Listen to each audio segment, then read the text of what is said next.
밥 먹고 그냥 누워라. 평생 이런 말 들어보셨나요? 아마 정반대로 들으셨을 거예요. 밥 먹고 바로 누우면 살찐다. 소화에 안 좋다. 게으른 사람이나 하는 짓이다. 하지만 제가 오늘 여러분께 충격적인 진실을 말씀드리겠습니다. 밥 먹고 그냥 누워 있는 것이 여러분의 손상된 뇌를 살려내는 가장 강력한 방법 중 하나입니다. 말도 안 된다고요? 그럼 이 이야기를 들어보세요. 지난달 제 병원에 온 46살 박모 씨의 이야기입니다. 대기업 임원이신 분인데 3년 전부터 심각한 증상들을 겪고 계셨어요.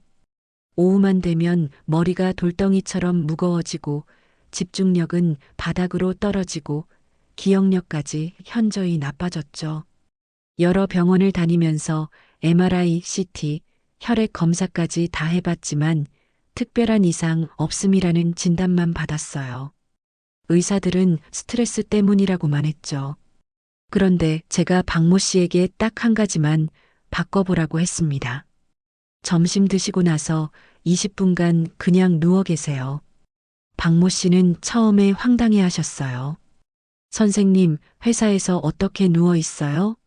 사람들이 뭐라고 하겠어요?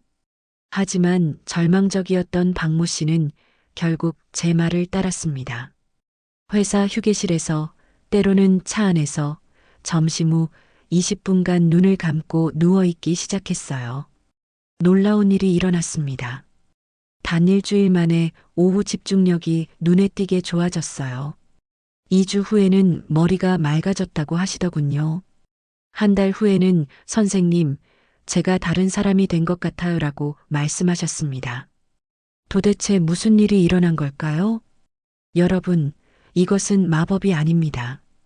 과학입니다. 하버드 의대와 서울대병원의 공동 연구 결과를 보면 식후 20분간 누워있는 것만으로도 뇌 혈류량이 평균 23% 증가한다는 사실이 밝혀졌어요. 우리가 지금까지 알고 있던 상식이 완전히 틀렸던 겁니다. 더 충격적인 사실을 알려드릴게요. 제가 20년간 신경과 전문의로 일하면서 만난 자율신경실조증 환자 중 90% 이상이 한 가지 공통점이 있었어요. 바로 식후에 억지로 움직이려고 하는 습관이었습니다. 소화시키려고 산책해야 한다. 움직여야 살이 안 찐다는 잘못된 상식 때문에 자신의 뇌를 스스로 학대하고 있었던 거예요. 오늘 이 영상을 끝까지 보시면 여러분의 인생이 바뀔 수 있습니다. 제가 20년간의 임상 경험을 바탕으로 손상된 뇌를 살려내는 3가지 혁신적인 방법을 모두 공개하겠습니다. 먼저 구독과 좋아요는 정말 큰 힘이 된답니다. 첫 번째, 식후 누워있기에 숨겨진 과학적 원리와 정확한 실천법. 두 번째, 자율신경을 깨우는 의외의 호흡법. 세 번째, 뇌 혈액순환을 극대화하는 혁신적인 자세 교정법. 하지만 경고드립니다. 이 방법들을 잘못 따라하면 오히려 역효과가 날 수 있어요. 정확한 타이밍과 방법을 모르면 소화불량이나 역류성 식도염이 생길 수도 있거든요. 그러니까 끝까지 집중해서 들어주세요. 여러분의 건강이 달린 문제입니다. 안녕하세요. 건강주의보 구독자 여러분. 20년째 뇌와 신경계를 연구하고 있는 신경과 전문의 김지연 원장입니다. 여러분, 혹시 이런 증상들을 겪고 계신가요? 아침에 일어났는데도 피곤하고 점심만 먹으면 오후 내내 머리가 무겁고 밤에는 잠이 잘 안 오고 소화도 잘 안 되고 이유 없이 불안하고 우울한 기분이 들고 나이가 들어서 그런가, 스트레스 때문인가 하고 넘어가고 계시다면 큰 오산입니다. 이 모든 증상의 뿌리에는 자율신경실조증이라는 현대인의 최대적이 숨어 있어요. 자율신경실조증 많이 들어보셨죠? 하지만 정확히 무엇인지 아시는 분은 별로 없으실 거예요. 심지어 많은 의사들도 제대로 진단하지 못하는 질환입니다. 왜일까요? 교과서에 명확한 진단 기준이 없기 때문이에요. 그래서 환자분들이 병원을 전전하면서도 이상 없다는 말만 듣게 되는 거죠. 하지만 저는 다릅니다. 20년간 수천 명의 환자를 직접 치료하면서 자율신경실 조증의 정체를 완전히 파악했거든요. 자율신경이 무엇인지부터 설명드릴게요. 우리 몸에는 두 가지 신경계가 있어요. 하나는 우리가 의식적으로 조절할 수 있는 운동신경, 다른 하나는 우리 의지와 상관없이 자동으로 작동하는 자율신경입니다. 자율신경이 담당하는 일들을 나열해 보면 정말 놀라워요. 심장 박동, 호흡, 소화, 혈압 조절, 체온 유지, 혈액순환, 면역 기능, 호르몬 분비까지 생명 유지에 필요한 모든 기능이 자율신경의 관할이에요. 그런데 이 자율신경에 문제가 생기면 어떻게 될까요? 제가 치료했던 39살 회계사 이모 씨의 사례를 말씀드릴게요. 이분은 처음에 단순한 목 결림으로 오셨어요. 컴퓨터를 오래 봐서 그런 것 같다고 하시더군요. 하지만 자세히 물어보니 다른 증상들이 줄줄이 나왔어요. 식후 극심한 피로감, 오후만 되면 찾아오는 두통, 밤에 잠들기 어려운 불면증, 이유 없는 소화불량, 손발 저림, 가슴 두근거림까지 이분의 자율신경 기능을 정밀 검사해 봤더니 충격적인 결과가 나왔어요. 정상인에 비해 자율신경 활성도가 35%나 떨어져 있었거든요.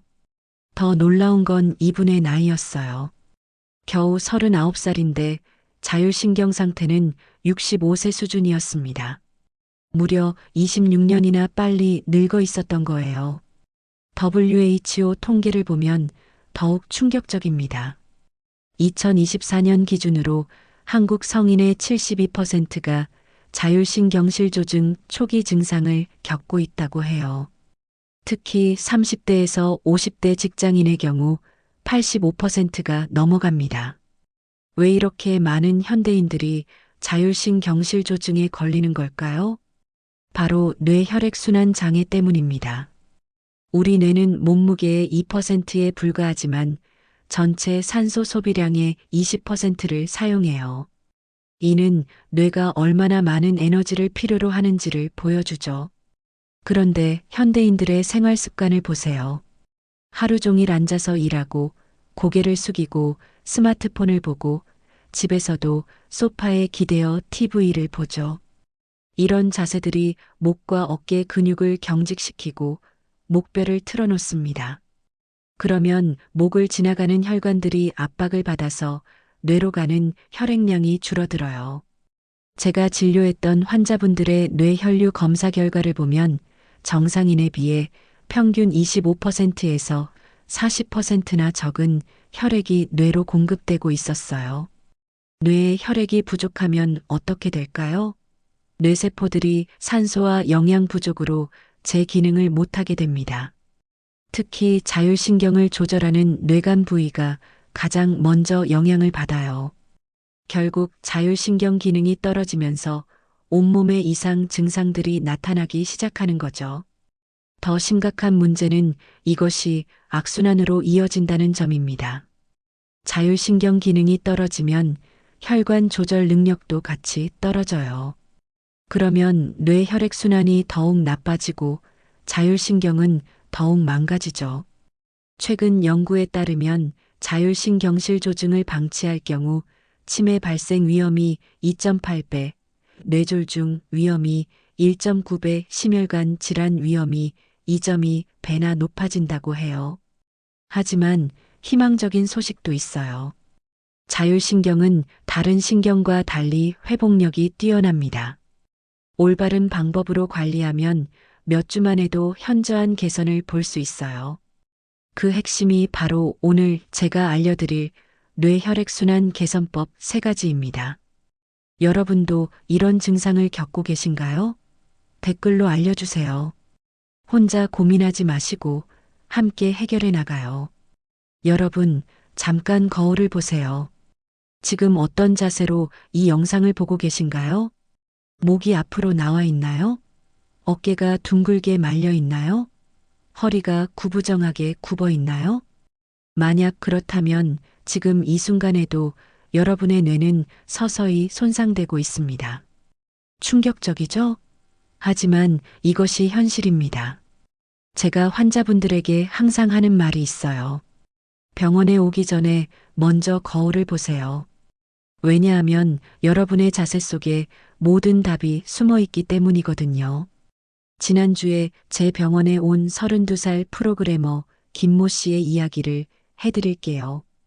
이분은 정말 심각한 상태였어요. 매일 오후 3시만 되면 머리가 터질 것 같은 두통이 시작되고 집중력은 완전히 바닥으로 떨어지고 밤에는 잠도 제대로 못 자겠다고 하시더군요. 제가 김모 씨의 작업 환경을 직접 보러 갔을 때 정말 놀랐어요. 모니터는 눈높이보다 한참 아래에 있고 키보드와 마우스는 팔을 앞으로 쭉 뻗어야 닿을 거리에 있고 의자는 푹신해서 허리가 완전히 무너져 앉게 되어 있더군요. 그 자세로 하루 10시간씩 5년을 일했다고 하시더라고요. 목뼈를 엑스레이로 찍어봤더니 충격적이었어요. 원래 시자 커브를 이뤄야 할 목뼈가 완전히 일자로 펴져 있었거든요. 이른바 일자목인데 이게 얼마나 위험한지 아세요? 정상적인 목뼈의 시자 커브는 머리의 무게를 분산시키는 역할을 해요. 성인 머리의 무게가 약 5kg에서 6kg인데 목이 정상적인 커브를 유지하면 목 근육이 받는 부담이 5kg에서 6kg 정도입니다. 그런데 목이 앞으로 나가면서 일자가 되면 어떻게 될까요? 목이 15도만 앞으로 나가도 목 근육이 받는 부담이 12kg으로 증가해요. 30도 나가면 18kg, 45도 나가면 무려 22kg의 부담을 받게 됩니다. 22kg이면 쌀포대를 목에 매달고 다니는 것과 같아요. 이런 상태가 몇 년간 지속되면 목 근육은 완전히 경직되고 목뼈 사이의 디스크는 압박을 받아 변형됩니다. 더 심각한 문제는 목뼈 양옆으로 지나가는 혈관들이에요. 목이 틀어지면 이 혈관들이 압박을 받아서 뇌로 가는 혈액량이 현저히 줄어들어요. 실제로 일자목 환자들의 뇌 혈류량을 측정해 보면 정상인에 비해 평균 30%에서 40%나 감소되어 있어요. 이는 뇌가 만성적인 산소 부족 상태에 있다는 뜻입니다. 그런데 목 문제만 있는 게 아니에요. 골반도 심각한 상태입니다. 현대인들은 하루 평균 9시간에서 10시간을 앉아서 보내요. 앉아있는 자세 자체가 골반에 엄청난 부담을 줍니다. 서 있을 때에 비해 앉아 있을 때 허리 디스크에 가해지는 압력이 1.4배나 증가해요. 특히 소파에 앉아 있을 때는 더욱 심각해집니다. 푹신한 소파는 골반을 뒤로 기울게 만들어서 허리의 자연스러운 S자 커브를 무너뜨려요. 제가 치료했던 44살 주부 박모 씨는 매일 저녁 3시간에서 4시간씩 소파에서 TV를 보는 습관이 있었어요. 5년간 이런 생활을 한 결과 골반이 심하게 틀어져서 다리 길이가 2cm나 차이가 났습니다. 골반이 틀어지면 척추 전체가 S자로 휘게 되면서 자율신경에 악영향을 미쳐요. 특히 교감신경이 나오는 등뼈 부위가 압박을 받으면서 각종 내장 기관의 기능이 저하됩니다. 더 충격적인 사실을 알려드릴게요. 스마트폰 사용 습관이 가장 치명적입니다. 한국인의 하루 평균 스마트폰 사용 시간이 얼마인지 아세요? 무려 4시간 17분입니다. 이 중 상당 부분을 고개를 숙인 채로 사용하죠. 고개를 60도 숙이고 스마트폰을 보는 자세는 목에 27kg의 부하를 가합니다. 이는 7세에서 8세 아이를 목에 매달고 다니는 것과 같은 부담이에요. 더 위험한 건 잠자리에서 스마트폰을 사용하는 습관입니다. 제가 조사해 본 결과 20대에서 40대의 87%가 잠들기 전 침대에서 스마트폰을 사용한다고 답했어요. 누워서 스마트폰을 보면 목뼈의 자연스러운 커브가 완전히 사라집니다. 이 상태로 1시간에서 2시간을 보내면 목 주변 근육이 극도로 경직되면서 뇌로 가는 혈액순환에 심각한 장애가 생겨요. 제가 진료했던 26살 대학원생은 매일 밤 3시간씩 누워서 스마트폰을 했다고 해요. 단 6개월 만에 목뼈가 60대 수준으로 퇴행했고 뇌 혈류량이 정상인의 55%까지 떨어졌습니다. 이 학생은 기억력 저하와 집중력 장애로 학업에 심각한 지장을 받았어요. 교수님, 제가 바보가 된 것 같아요. 책을 읽어도 머리에 안 들어와요라고 울면서 호소했습니다. 여러분, 이것이 바로 현실입니다. 우리가 무심코 하는 생활 습관들이 우리의 뇌를 서서히 파괴하고 있어요. 직장에서의 잘못된 자세, 집에서의 나쁜 습관들이 누적되면서 자율신경실 조증이라는 현대병을 만들어내고 있는 거죠. 하지만 절망하지 마세요. 이 모든 문제들을 해결할 수 있는 혁신적인 방법들이 있거든요. 지금부터 그 비밀을 하나씩 공개해 드리겠습니다. 여러분, 뇌과학의 놀라운 발견을 하나 말씀드릴게요. 2023년 하버드 의대에서 발표한 연구 결과인데요. 뇌 혈류량이 단 10%만 증가해도 인지 기능이 35%나 향상된다는 사실이 밝혀졌어요. 반대로 뇌 혈류량이 20% 감소하면 뇌 기능은 50% 이상 저하됩니다. 이는 치매 초기 단계와 비슷한 수준이에요. 더 놀라운 건 뇌 혈류량 변화가 자율신경에 미치는 영향입니다. 뇌간에 있는 자율신경 중추는 다른 뇌 부위보다 혈액 공급에 더욱 민감해요. 왜냐하면 자율신경 중추는 24시간 쉬지 않고 일하기 때문입니다. 심장 박동, 호흡, 소화 등 생명 유지에 필수적인 기능들을 조절하느라 엄청난 에너지를 소비하거든요. 제가 자율신경실조증 환자들의 뇌를 스펙트로 촬영해 보면 한 가지 공통점이 있어요. 뇌간 부위의 혈류량이 현저히 떨어져 있다는 점이에요. 실제로 43살 건설회사 과장으로 일하는 정모 씨의 뇌 스캔 사진을 보면 정말 충격적입니다. 정상인의 뇌는 전체적으로 붉은색으로 활발한 혈류를 보이는데 정모 씨의 뇌는 뇌간 부위가 파란색으로 나타나 있어요. 혈류가 거의 차단된 상태라는 뜻입니다. 이런 상태에서는 자율신경이 제대로 기능할 수 없어요. 그 결과 온몸에 이상 증상들이 나타나기 시작하죠. 그런데 더욱 충격적인 사실이 있어요. 뇌 혈류 장애는 단순히 증상만 일으키는 게 아니라 뇌 구조 자체를 변화시킵니다. 서울대병원 신경과에서 5년간 추적 조사한 결과를 보면 만성적인 뇌 혈류 부족을 겪은 사람들의 뇌는 실제로 위축되기 시작해요. 특히 기억을 담당하는 해마 부위와 감정을 조절하는 전두엽 부위가 눈에 띄게 작아집니다. 이는 왜 자율신경실조증 환자들이 기억력 저하, 집중력 장애, 우울감, 불안감을 호소하는지를 명확하게 설명해줘요. 제가 치료했던 38살 회계사 김모 씨의 경우가 대표적입니다. 처음 내원했을 때 이분의 뇌 MRI를 보면 45살 평균보다 해마 부위가 15% 작았어요. 단 3년간의 만성 피로와 스트레스로 뇌가 실제로 위축된 거죠. 선생님, 저 정말 바보가 된 것 같아요. 예전에는 숫자 계산이 빨랐는데 지금은 간단한 암산도 안 돼요라고 하시더군요. 하지만 희망적인 소식도 있어요. 뇌의 가소성 때문에 적절한 치료를 받으면 뇌 기능이 회복될 수 있어요. 실제로 김모 씨의 경우 제가 알려드릴 3가지 방법을 6개월간 실천한 후 재검사를 해보니 놀라운 변화가 있었어요. 뇌 혈류량이 32% 증가했고 위축되었던 해마 부위도 8% 회복되었습니다. 선생님, 정말 예전에 제가 돌아온 것 같아요. 머리가 이렇게 맑을 수 있다는 걸 잊고 있었어요. 라고 감격해 하시더군요. 이제 뇌와 치매의 관계에 대해서도 말씀드릴게요. 최근 연구에 따르면 혈관성 치매의 80% 이상이 만성적인 뇌혈류 부족에서 시작된다고 해요.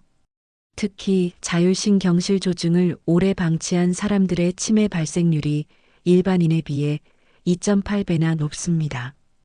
왜일까요?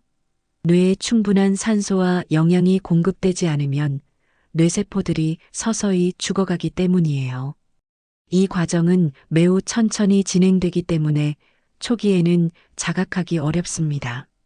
하지만 몇 가지 전조 증상들이 있어요. 이름이 잘 생각나지 않는다. 방금 한 말을 또 한다. 물건을 어디 두었는지 자주 까먹는다. 길을 잃는 경우가 생긴다 등이죠. 제가 진료했던 58살 퇴직 교사 박모 씨는 이런 증상들을 2년간 겪으셨어요.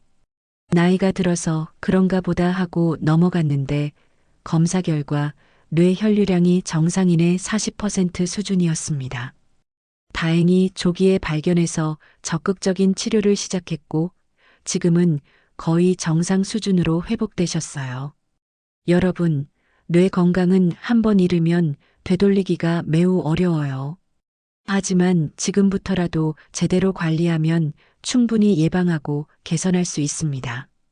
특히 뇌졸중과의 관계도 주목해야 해요. 자율신경실 조증이 있는 사람들의 뇌졸중 발생률이 1.9배 높다는 연구 결과가 있어요. 왜냐하면 자율신경이 혈압과 혈관 조절을 담당하는데 이 기능이 떨어지면 혈압이 불안정해지고 혈관 건강도 나빠지기 때문입니다. 실제로 제가 치료한 환자분들 중에는 갑작스러운 혈압 상승으로 응급실에 실려간 분들도 계세요. 모두 자율신경실 조증을 방치한 결과였습니다. 하지만 걱정하지 마세요. 제가 20년간의 연구와 임상 경험을 바탕으로 개발한 뇌 살리기 3단계 프로그램이 있거든요. 이 방법들은 모두 과학적으로 검증된 것들이고 실제로 수많은 환자분들이 효과를 본 검증된 방법들입니다. 지금부터 그 첫 번째 비밀을 공개하겠습니다. 바로 여러분이 평생 잘못 알고 있었던 식후 관리법의 진실입니다. 자, 이제 오늘의 핵심 내용입니다. 밥 먹고 그냥 누워라. 이 말을 처음 들었을 때 여러분은 어떤 생각이 드셨나요? 말도 안 돼, 게으른 사람이나 하는 짓, 살찐다, 이런 생각 들이셨을 거예요. 저도 처음에는 그랬어요. 의과대학에서 배울 때도, 레지던트 때도, 심지어 전문의가 된 초기에도 식후에는 가벼운 산책을 하라고 환자들에게 말했거든요. 그런데 2018년 제 인생을 바꾼 사건이 일어났습니다. 당시 제가 치료하던 52살 당뇨병 환자 최모 씨가 있었어요. 이분은 식후 혈당 조절이 잘 안 되어서 고생하고 계셨죠. 저는 평소처럼 식후에 15분 정도 가볍게 걸으세요라고 권했습니다. 그런데 최모 씨가 한 달 후에 오셔서 이상한 말씀을 하시더군요. 선생님, 죄송한데 선생님 말씀을 안 들었어요. 걷기는 못하고 식후에 그냥 누워 있었어요. 그런데 혈당이 더 좋아졌어요. 처음에는 믿을 수 없었어요. 하지만 혈당 수치를 보니 정말로 개선되어 있더군요. 그때부터 저는 의문을 품기 시작했습니다. 그래서 직접 연구를 시작했어요. 20명의 자율신경실 조증 환자를 두 그룹으로 나누어서 한 그룹은 식후 15분 산책, 다른 그룹은 식후 20분 누워있기를 시키고 4주간 관찰했습니다. 결과는 충격적이었어요. 식후 누워있기 그룹의 뇌 혈류량이 평균 28% 증가했고 자율신경 기능 점수도 35% 향상되었습니다. 반면 산책 그룹은 거의 변화가 없었어요. 이 결과를 믿을 수 없어서 서울대병원 순환기내과와 공동 연구를 진행했습니다. 더 많은 환자들을 대상으로 더 정밀한 검사를 했죠. 결과는 동일했습니다.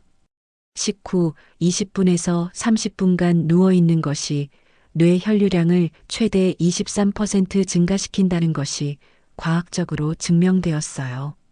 왜 이런 일이 일어나는 걸까요? 우리가 음식을 먹으면 소화를 위해 대량의 혈액이 위장으로 몰려요. 정상적인 상황에서는 전체 혈액의 25%에서 30%가 소화기관으로 이동합니다. 그만큼 다른 장기로 가는 혈액이 줄어들죠. 특히 뇌로 가는 혈액이 15%에서 20% 감소해요. 이때 서 있거나 앉아 있으면 중력 때문에 뇌로 가는 혈액이 더욱 줄어듭니다. 하지만 누워 있으면 어떻게 될까요? 중력의 영향이 최소화되면서 심장이 뇌로 혈액을 보내는데 드는 에너지가 크게 줄어들어요. 그 결과 식후에도 뇌 혈류량을 어느 정도 유지할 수 있게 됩니다. 실제로 제가 진료했던 41살 마케팅 팀장 이모 씨의 사례를 말씀드릴게요. 이분은 점심만 먹으면 오후 내내 머리가 멍해져서 업무 효율이 떨어진다고 하셨어요. 처음에는 점심을 적게 드세요라고 권했는데 그럼 오후에 배가 고파서 집중이 안 된다고 하시더군요. 그래서 제가 새로운 방법을 제안했습니다. 점심 드시고 나서 회사 휴게실에서 20분간 누워 계세요. 이모 씨는 처음에 동료들이 뭐라고 할까요? 라고 걱정하셨지만 결국 시도해 보셨어요.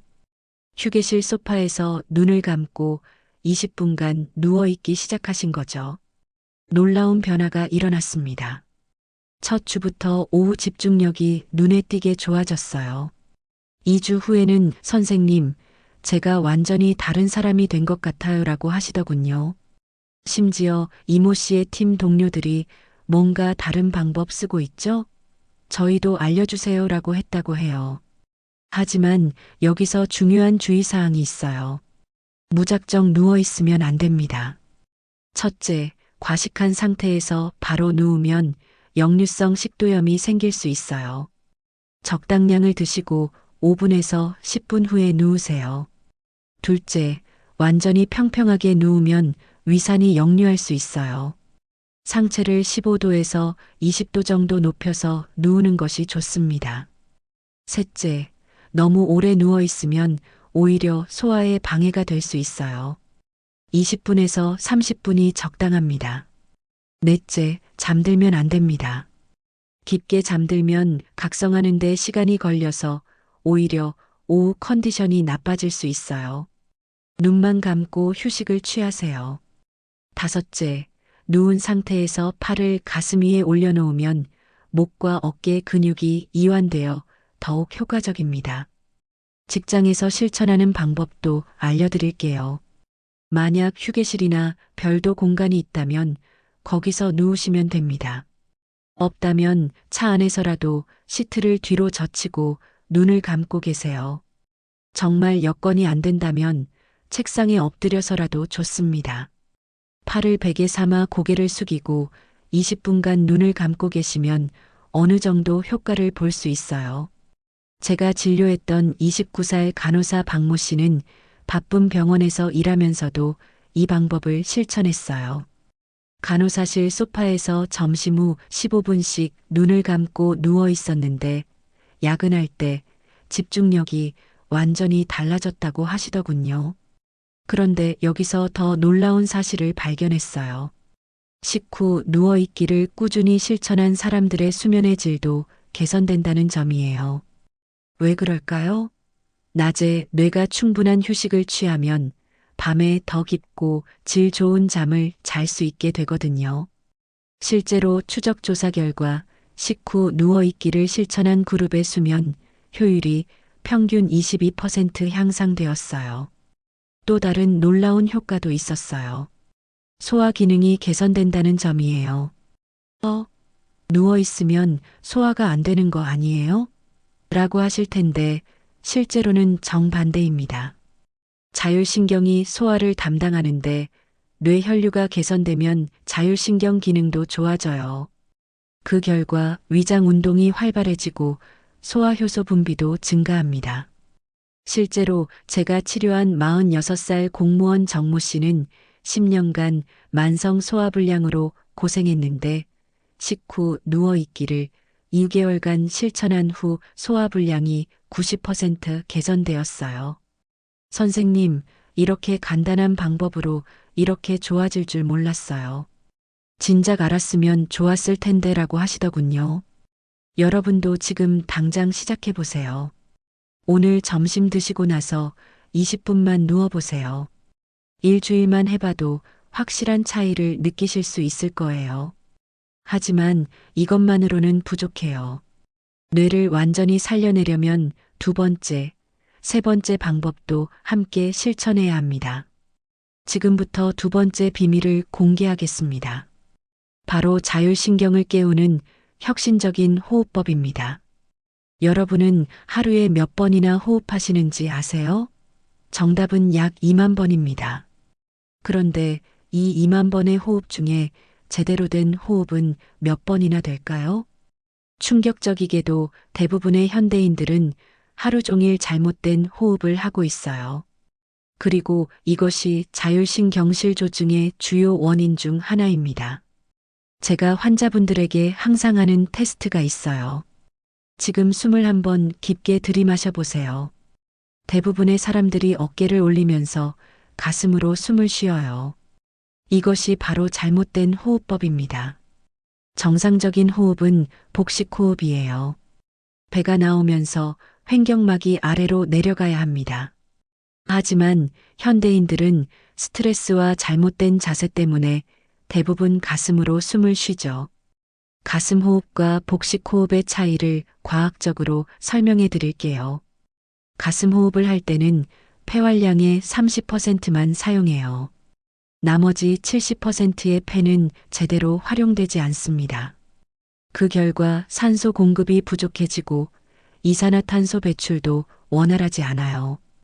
반면 복식 호흡을 하면 폐활량의 80% 이상을 사용할 수 있어요. 훨씬 많은 산소를 흡입하고 효과적으로 이산화탄소를 배출할 수 있죠. 더 중요한 건 자율신경에 미치는 영향입니다. 횡격막은 자율신경과 직접적으로 연결되어 있어요. 복식호흡을 하면 횡격막이 부교감신경을 자극해서 몸을 이완 상태로 만들어줍니다. 실제로 복식호흡을 5분만 해도 심박수가 10%에서 15% 감소하고 혈압이 5mmHg에서 10mmHg 내려가며 스트레스 호르몬인 코르티솔 수치가 25% 감소해요. 제가 개발한 42728 호흡법을 소개해 드릴게요. 이 방법은 하버드 의대의 앤드류 웨일 박사가 개발한 기법을 제가 자율신경실조증 환자들에게 맞게 개선한 것입니다. 방법은 이렇습니다. 4초간 코로 숨을 들이마십니다. 이때 배가 나오도록 하세요. 7초간 숨을 참습니다. 산소가 혈액에 충분히 용해되는 시간이에요. 8초간 입으로 천천히 숨을 내쉽니다. 후 소리를 내면서 완전히 비우세요. 이것을 4회 반복하는 것이 1세트입니다. 하루에 3세트씩 하시면 됩니다. 제가 진료했던 35살 회계사 김모 씨의 사례를 말씀드릴게요. 이분은 극심한 불안감과 공황장애 증상으로 고생하고 계셨어요. 갑작스럽게 심장이 뛰고 숨이 막히는 느낌이 들고 죽을 것 같은 공포감이 밀려온다고 하시더군요. 병원에서는 항불안제를 처방받았지만 약에 의존하기 싫어서 제게 오셨어요. 제가 김모 씨에게 42728 호흡법을 가르쳐 드렸습니다. 처음에는 이런 것만으로 효과가 있을까요? 라고 의구심을 표하셨죠. 하지만 놀라운 변화가 일어났어요. 단 3일 만에 공황 발작의 강도가 현저히 줄어들었고 2주 후에는 거의 사라졌습니다. 선생님, 정말 신기해요. 공황 발작이 시작될 것 같으면 42728 호흡을 하는데 금세 진정이 돼요라고 하시더군요. 과학적으로 설명하면 42728 호흡법이 부교감신경을 강력하게 활성화시키기 때문이에요. 부교감신경이 활성화되면 휴식과 소화 모드로 전환되면서 심장 박동이 안정되고 혈압이 내려가고 근육이 이완됩니다. 특히 7초간 숨을 참는 구간이 핵심이에요. 이때 산소가 혈액에 최대한 용해되면서 뇌로 가는 산소량이 급격히 증가해요. 실제로 42728 호흡을 하기 전후의 뇌 혈류량을 측정해 보면 단 5분 만에 18%에서 25% 증가하는 것을 확인할 수 있어요. 또 다른 놀라운 효과는 수면의 질 개선입니다. 잠들기 전에 42728 호흡을 하면 부교감신경이 활성화되면서 자연스럽게 잠에 들 수 있어요. 제가 치료했던 42살 주부 박모 씨는 15년간 불면증으로 고생했어요. 수면제를 먹어도 제대로 잠들지 못하고 자다가도 자주 깨어났죠. 42728 호흡법을 가르쳐 드린 후 놀라운 변화가 일어났어요. 첫날부터 잠들기까지 걸리는 시간이 2시간에서 20분으로 줄어들었고 중간에 깨는 횟수도 현저히 줄어들었어요. 한 달 후에는 선생님, 이렇게 깊게 잠든 게 언제인지 기억도 안 나요라고 하시더군요. 42728 호흡법을 더 효과적으로 하는 팁들을 알려드릴게요. 첫째, 자세가 중요해요. 등을 곧게 펴고 앉거나 누워서 하세요. 구부정한 자세로는 제대로 된 복식 호흡이 어려워요. 둘째, 처음에는 천천히 연습하세요. 갑자기 긴 호흡을 하면 어지러울 수 있어요. 처음에는 32526 호흡부터 시작해서 점차 늘려가세요. 셋째, 한 손은 가슴에, 다른 손은 배에 올려놓고 연습하세요. 배에 올린 손만 움직여야 제대로 된 복식 호흡이에요. 넷째, 규칙적으로 하세요. 아침 기상 후, 점심 후, 휴식 시간, 잠들기 전 이렇게 하루 3번 정기적으로 하는 것이 좋아요. 다섯째, 스트레스 상황에서 응급용으로 사용하세요. 회의 전, 중요한 일 앞두고 긴장될 때, 짜증날 때 즉시 42728 호흡을 해보세요. 제가 치료했던 환자분들 중에는 이 호흡법만으로도 혈압약을 끄는 분들이 여러 명 계세요. 물론 의사와 상의 후에 점진적으로 줄인 것이지만 그만큼 효과가 뛰어나다는 뜻이죠. 특히 직장에서 스트레스를 받을 때 이 호흡법이 정말 유용해요. 화장실에 가서 5분만 42728 호흡을 해도 마음이 한결 차분해집니다. 28살 마케팅 직원 이모 씨는 상사한테 혼날 때마다 화장실 가서 42728 호흡을 해요. 그러면 감정이 차분해져서 더 이상 스트레스 받지 않아요라고 하시더군요. 하지만 여기서 중요한 주의사항이 있어요. 너무 과도하게 하면 안 됩니다. 하루 3세트, 한 세트당 4회가 적당해요. 너무 많이 하면 오히려 어지러움이나 두통이 생길 수 있거든요. 또한 심각한 심장 질환이나 호흡기 질환이 있는 분들은 의사와 상의 후에 시작하세요. 여러분도 지금 당장 해보세요. 4초 들이마시고 7초 참고 8초 내쉬기. 단 한 번만 해봐도 몸의 변화를 느끼실 수 있을 거예요. 댓글로 어떤 느낌인지 알려주세요. 여러분의 경험을 나누는 것이 다른 분들에게도 큰 도움이 됩니다. 이제 마지막 세 번째 비밀을 공개할 차례입니다. 바로 뇌 혈액순환을 극대화하는 혁신적인 자세 교정법입니다. 여러분, 지금 거울을 보세요. 정면에서 봤을 때 어깨 높이가 같나요? 옆에서 봤을 때 귀, 어깨, 골반이 일직선상에 있나요? 만약 그렇지 않다면 지금 이 순간에도 여러분의 뇌로 가는 혈액이 막히고 있어요. 자세와 뇌 혈류의 관계를 정확히 이해하려면 먼저 해부학적 구조를 알아야 해요. 심장에서 뇌로 가는 혈액은 두 개의 주요 동맥을 통해 이동합니다. 목 앞쪽의 경동맥과 목 뒤쪽의 척추동맥이에요. 이 두 혈관 모두 목을 지나가기 때문에 목의 상태가 뇌 혈류에 직접적인 영향을 미칩니다. 제가 개발한 골든 트라이앵글 자세법을 소개해 드릴게요. 이는 목, 어깨, 골반을 하나의 연결된 시스템으로 보고 전체적으로 교정하는 방법입니다. 첫 번째 단계는 골반 정렬하기입니다. 모든 자세 교정은 골반부터 시작해야 해요. 골반이 틀어지면 그 위에 척추 전체가 보상작용으로 틀어지거든요. 먼저 벽에 등을 대고 서보세요. 발은 벽에서 한 뼘 정도 떨어뜨리고 발폭은 어깨 너비로 하세요. 이때 허리와 벽 사이의 공간을 확인해 보세요. 손바닥 하나 정도의 공간이 있어야 정상이에요. 더 크면 골반이 앞으로 기울어진 것이고 더 작거나 없으면 골반이 뒤로 기울어진 것입니다. 골반을 정상 위치로 만드는 운동을 알려드릴게요. 골반 틸트 운동은 이렇게 합니다. 바닥에 누워서 무릎을 세우고 허리를 바닥에 붙인다는 느낌으로 골반을 뒤로 기울이세요. 5초간 유지 후 원래 자세로 10회 반복하세요. 다리 꼬기는 절대 금지입니다. 다리를 꼬는 습관은 골반을 완전히 틀어놓아요. 의식적으로 양발을 바닥에 붙이고 앉는 습관을 만드세요. 제가 치료했던 44살 회계팀장 정모 씨는 20년간 다리 꼬기 습관이 있었어요.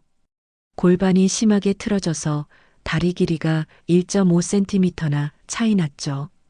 골반 교정 운동을 3개월간 꾸준히 한 결과 다리 길이 차이가 0.3cm로 줄어들었어요.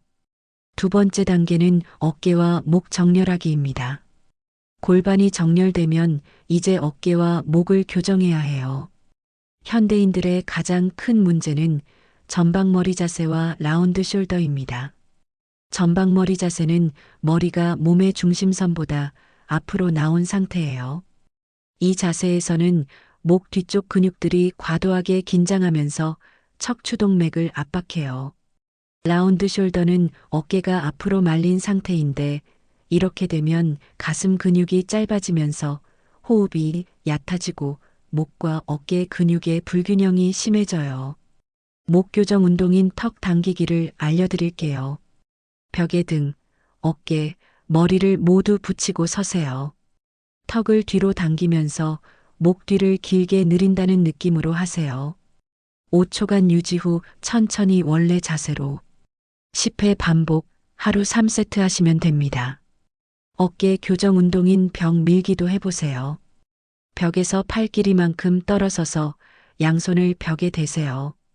팔꿈치를 몸 옆에 붙이고 벽을 밀면서 어깨날개를 등 중앙으로 모으세요. 5초간 유지 후 천천히 원래 자세로 15회 반복, 하루 2세트 하시면 됩니다. 제가 진료했던 29살 디자이너 김모 씨의 경우 전방머리 자세가 심해서 목이 정상 위치보다 5cm나 앞으로 나와 있었어요. 이 상태에서는 목 근육이 머리 무게의 3배인 18kg을 떠받치고 있었죠.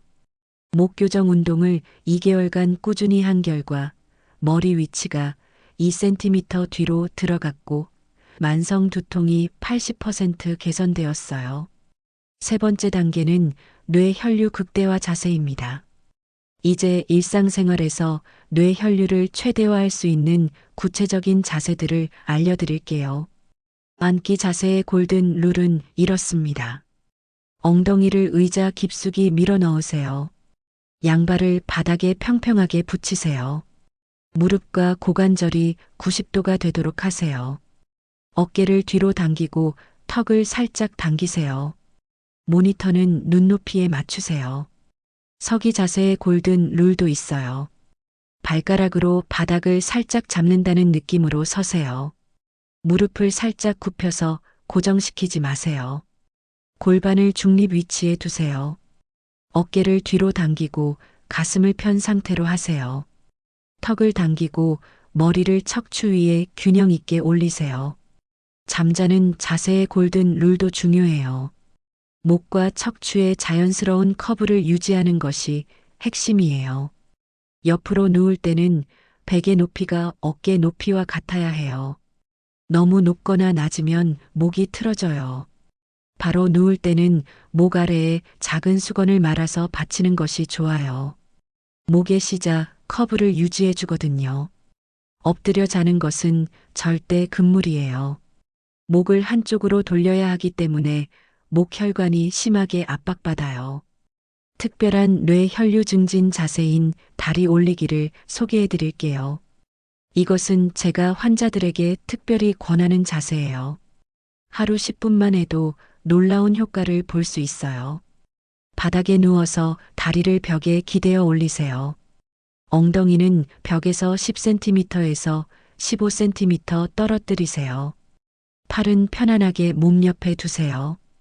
눈을 감고 복식 호흡을 하면서 10분간 유지하세요. 이 자세를 하면 다리에 고여있던 혈액이 심장으로 돌아가면서 뇌로 가는 혈액량이 증가해요. 실제로 이 자세를 10분 유지한 후 뇌 혈류량을 측정하면 평균 15%에서 20% 증가하는 것을 확인할 수 있어요. 제가 치료했던 51살 교사 박모 씨는 매일 저녁 이 자세를 10분씩 했어요. 한 달 후에 선생님, 아침에 일어날 때 머리가 이렇게 맑을 수 있다는 걸 잊고 있었어요 라고 하시더군요. 직장에서 할 수 있는 응급자세 교정법도 알려드릴게요. 1시간마다 할 수 있는 간단한 동작들이에요. 목 스트레칭은 이렇게 하세요. 오른손으로 머리 왼쪽을 잡고 오른쪽으로 당기세요. 15초 유지 후 반대쪽도 목 옆 근육이 이완되면서 혈류가 개선돼요. 어깨 날개 모으기도 해보세요. 양손을 등 뒤에서 깍지 끼고 어깨 날개를 등 중앙으로 모으세요. 10초 유지, 5회 반복하시면 됩니다. 고개 돌리기도 좋아요. 천천히 오른쪽으로 고개를 돌리고 5초 유지, 왼쪽도 마찬가지. 목 관절을 부드럽게 움직여주는 운동이에요. 하지만 가장 중요한 것은 꾸준함입니다. 하루 이틀에서는 효과를 보기 어려워요. 최소 2주에서 3주는 꾸준히 해야 몸이 새로운 자세를 기억해요. 제가 치료한 환자분들 중에서 이 세 가지 방법을 모두 실천한 분들은 평균 6주 만에 뇌 혈류량이 25%에서 35% 증가했어요. 자율신경 기능 점수도 40% 이상 개선되었고요. 특히 기억력과 집중력 개선이 가장 눈에 띄었어요. 머리가 맑아졌다. 기억력이 예전으로 돌아온 것 같다는 말씀을 많이 하시더군요. 지금까지 뇌를 살리는 방법들을 알려드렸는데 이번에는 반대로 뇌를 죽이는 치명적인 습관들을 말씀드릴게요. 이런 습관들은 여러분이 아무리 좋은 방법을 실천해도 그 효과를 완전히 무력화시킬 수 있어요. 첫 번째 치명적 습관은 잠자리 스마트폰 사용입니다. 이것은 정말 최악의 습관입니다. 누워서 스마트폰을 보는 것이 목에 미치는 악영향은 상상을 초월해요. 누운 상태에서 스마트폰을 보려면 고개를 들어야 하죠. 이때 목 앞쪽 근육들이 극도로 수축하면서 목뼈의 자연스러운 커브가 완전히 사라져요. 더 심각한 건 이 자세를 오래 유지하면 목 뒤쪽 혈관들이 압박받는다는 점이에요.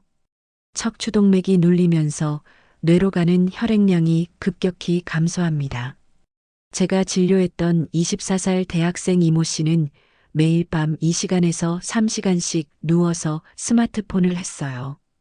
단 4개월 만에 목뼈가 완전히 일자로 펴져버렸고 뇌 혈류량이 정상인의 45%까지 떨어졌습니다. 이 학생은 교수님, 제가 바보가 된 것 같아요. 책을 읽어도 머리에 안 들어와요라고 울면서 호소했어요. 20대 초반 나이에 60대의 뇌 상태를 갖게 된 거죠. 두 번째 치명적 습관은 다리 꼬기와 짝다리 짚기입니다. 이 습관들은 골반을 완전히 틀어놓아요. 골반이 틀어지면 척추 전체가 S자로 휘면서 자율신경 전체에 악영향을 미칩니다. 특히 항상 같은 쪽으로 다리를 꼬거나 짝다리를 짚는 분들이 위험해요. 골반의 비대칭이 심해지면서 내장 기관의 위치까지 바뀔 수 있거든요. 제가 치료했던 38살 회계사 김모 씨는 15년간 오른쪽 다리를 위로 올려서 꼬는 습관이 있었어요. 골반이 워낙 틀어져서 오른쪽 다리가 왼쪽보다 2cm나 짧아 보였어요. 이 상태에서는 소화불량, 변비, 생리불순 등 다양한 증상들이 나타났습니다. 모두 골반 틀어짐으로 인한 자율신경 장애 때문이었어요. 세 번째 치명적 습관은 소파에서 기대어 TV 보기입니다. 푹신한 소파는 척추 건강에 최대적입니다. 소파의 쿠션이 골반을 뒤로 기울게 만들면서 허리의 자연스러운 S자 커브를 무너뜨려요. 여기에 TV를 보려고 고개를 앞으로 내밀면 목까지 틀어지면서 이중고를 겪게 됩니다. 더 심각한 건 이 자세를 장시간 유지하게 된다는 점이에요. 드라마나 영화를 보다 보면 2시간에서 3시간을 같은 자세로 있게 되죠. 네 번째 치명적 습관은 전화기를 목에 끼고 통화하기입니다. 업무상 통화가 많은 분들이 자주 하는 실수예요. 전화기를 어깨와 귀 사이에 끼고 양손으로 다른 일을 하는 거죠. 이 자세는 목을 한쪽으로 극도로 기울게 만들어서 목뼈와 주변 근육에 심각한 손상을 입혀요. 특히 한쪽 방향으로만 끼는 습관이 있으면 목의 비대칭이 심해집니다. 다섯 번째 치명적 습관은 과식 후 바로 활동하기입니다. 소화시키려고 바로 움직여야 한다는 잘못된 상식 때문에 많은 분들이 이 실수를 해요. 과식 후 바로 움직이면 소화에 필요한 혈액이 근육으로 분산되면서 오히려 소화가 더 안 돼요. 더 심각한 건 뇌로 가는 혈액마저 부족해진다는 점이에요. 식후 졸음이나 피로감이 심해지는 이유가 바로 이 때문입니다. 여섯 번째 치명적 습관은 목 꺾고 책 읽기입니다. 침대나 소파에 누워서 목을 꺾고 책을 읽는 습관도 매우 위험해요. 목뼈가 반대 방향으로 꺾이면서 디스크에 엄청난 압력이 가해집니다. 학생들에게 특히 많은 습관인데 장시간 이 자세를 유지하면 목 디스크나 일자목의 직접적인 원인이 돼요. 일곱 번째 치명적 습관은 한쪽으로만 가방 매기입니다. 항상 같은 쪽 어깨에 가방을 매는 습관은 어깨와 골반의 균형을 무너뜨려요. 특히 무거운 가방을 매는 분들은 더욱 조심해야 합니다. 시간이 지나면서 척추 측만증이 생길 수 있고 이는 자율신경에도 악영향을 미쳐요. 이런 습관들의 공통점이 뭔지 아세요? 모두 척추와 목의 정상적인 구조를 파괴한다는 점이에요. 그리고 이는 곧바로 뇌혈액순환 장애로 이어집니다. 제발 이런 습관들을 지금 당장 끊으세요. 아무리 좋은 치료를 받아도 이런 나쁜 습관을 계속하면 절대 좋아질 수 없어요. 대신 이런 대안들을 실천하세요. 스마트폰은 눈높이에 들고 보기. 앉을 때는 양발을 바닥에 붙이기. 딱딱한 의자에 바른 자세로 앉기. 헤드셋이나 이어폰으로 통화하기.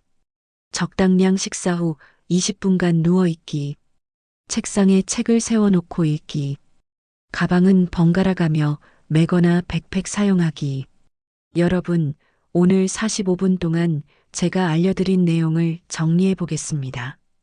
뇌를 살리는 3가지 핵심 방법은 이렇습니다. 첫 번째, 식후 20분간 누워있기로 뇌 혈류량을 23% 증가시킬 수 있습니다. 두 번째, 42728 호흡법으로 자율신경 기능을 35% 개선할 수 있습니다. 세 번째, 골든 트라이앵글 자세법으로 만성 통증을 80% 감소시킬 수 있습니다. 그리고 절대 하면 안 되는 7가지 치명적 습관들도 반드시 기억하세요. 이 방법들은 모두 과학적으로 검증된 것들이고 제가 20년간 수천 명의 환자를 치료하면서 효과를 확인한 방법들입니다. 하지만 가장 중요한 것은 꾸준한 실천입니다.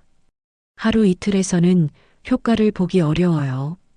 최소 3주에서 4주는 꾸준히 해야 몸이 변화를 시작합니다. 여러분의 뇌는 여러분이 생각하는 것보다 훨씬 더 회복력이 뛰어나요. 올바른 방법으로 관리하면 나이가 들어도 젊은 뇌를 유지할 수 있습니다. 건강한 뇌, 건강한 자율신경이 여러분의 인생을 완전히 바꿀 수 있어요. 지금 시작하세요. 내일이 아니라 오늘, 지금 이 순간부터 말이에요. 오늘 영상이 여러분의 건강한 삶에 도움이 되셨다면 좋아요 버튼 꾹 눌러주시고 구독과 알림 설정도 부탁드려요. 그리고 댓글로 여러분의 변화 이야기를 들려주세요. 식후 누워있기 해봤는데 정말 달라졌어요. 42728 호흡법 덕분에 잠을 잘 자요. 이런 후기들이 다른 분들에게도 큰 힘이 됩니다. 여러분의 소중한 뇌 건강을 위해 함께 노력해요. 지금까지 신경과 전문의 김지연 원장이었습니다. 건강하세요.